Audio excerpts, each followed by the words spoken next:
Hello, you lovelies. Okay, so we started with ancient Greece. We were talking about worldview. The ancient Greek worldview was all based on perfection. Everything had to be beautiful and perfect. And side note, perfection is not even a thing. Perfect is a moving target. It doesn't exist. Nothing is. It's always this measuring stick that's held up. That is really a psychological, difficult place to live. It's not healthy. But they were all about perfection. Things had to be perfect. And even their art, their sculptures, their statues, all of them were made of people that were like perfectly proportionate, that you couldn't even physically be. Like, it wasn't real. And so I want us to wait. I'm putting my finger on here, and that's my hand, and here you go. So that's one part of the worldview, and we'll talk a little bit more about that and a couple different things coming up here. They also valued education, especially if you were only if you were dude. Democracy and the Olympics. Even the dudes were the only ones allowed to be in the Olympics. And how were they able to make sure everyone was a dude? Well, of course, you just compete naked. Obviously, that's what they did to make sure that it was just dudes. So there you have it. Interesting. But one thing we ended up talking about that I will make another video going back on is this idea of a worldview of perfection. You have to be perfect. And the statues were even made to look like in a way that you humanly were not able to be. We do that still. There's a lot of a worldview that is still happening now, which is so sad, of this idea of perfect. But we don't sculptures that aren't attainable. We use something called, starts with the PH and ends with an Photoshop. Photoshop. People, bodies, beautiful people, like every body is different. But all of them, what they'll do is they'll make it's not even achievable. You can't even look like that. Some muscly guy, they make the muscles even more muscly or whatever it is, and get rid of little skin things or whatever. And I was talking about how when I looked up my pictures for my daughter, when this was all right away in like grade 3, when she had for her pictures, it said that if I wanted Photoshop on any parts to make sure that her skin was just right or whatever. And I thought, what? That's ridiculous. It's not, why would I want that? It's not real. And the thing is, it's very damaging because so much of what we look at, of the images that we look at, are not even real. They're illusions. And so you're made to want to be like a certain thing that doesn't even exist, and you can never get there. It's this measure up mentality. Perfection does not exist, except for that we are perfectly imperfect. We are not perfect, and that's okay. We grow and we learn. So if I'm able to live from a worldview of I am God's beloved and I do good and I see beauty just because of that goodness and that beauty within me, as opposed to I need to be perfect and so I can't make a mistake and I've got to be good and I've got to measure up. Can you see how very different those worldviews are? The healthy one is knowing the depth of the beauty and the goodness within you and allowing your life to unfold with that worldview. There was a clip that you can watch that I will put on that will show some images of what does a person look like before Photoshop and after Photoshop. And it's really sad that we still have a worldview from ancient Greece that is the same now, like thousands of years later. And now the other one is ancient Rome worldview, and I'm going to go more in depth on both of these. But the ancient Rome worldview was like power over with violence and death, good times. And they had this thing called the Colosseum, that if you went against, or you were committed a crime, or you went against what that emperor wanted there to be, you would just literally be put in a Colosseum, and then there'd be thousands of people around watching, and they would release a lion, and the lion would come and just eat you alive. Good times. And so the question I asked the morning class in school today was, is the new Colosseum social media and the idea of cancel culture. I'm not sure if you've ever heard of that, where somebody does something or has something done about them and then they're just torn to shreds on social media by the computer machine as opposed to a lion.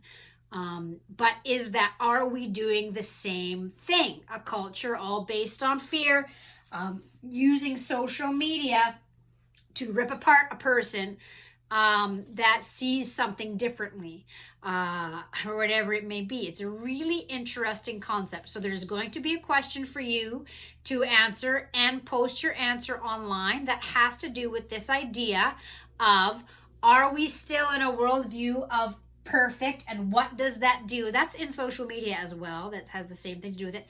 Are we still in that worldview of perfection, and what does that do to us? And how can we learn to practice moving away from that worldview? And is social media the new Colosseum?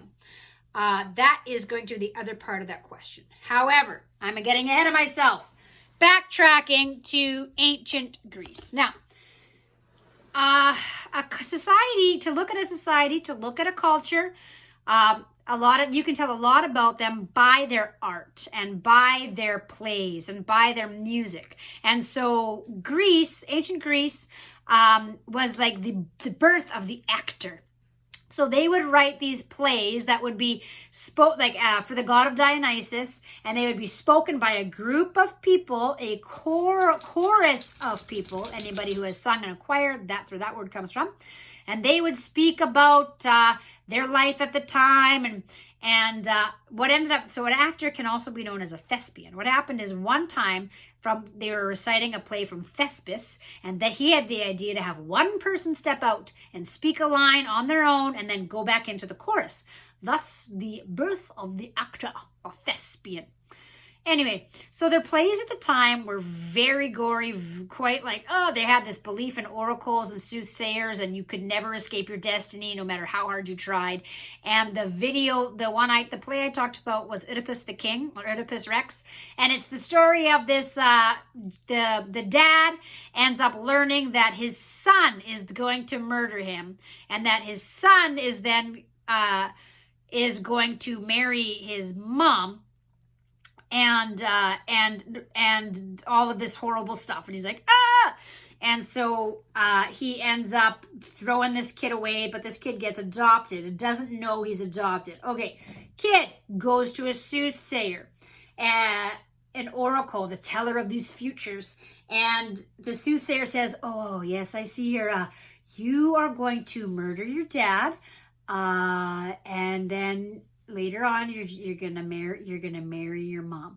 And he's like, what? No, this can't happen. So he grabs his donkey and he's like, I'm out of here. I don't know if he actually had a donkey. I threw that in just for dramatic effect.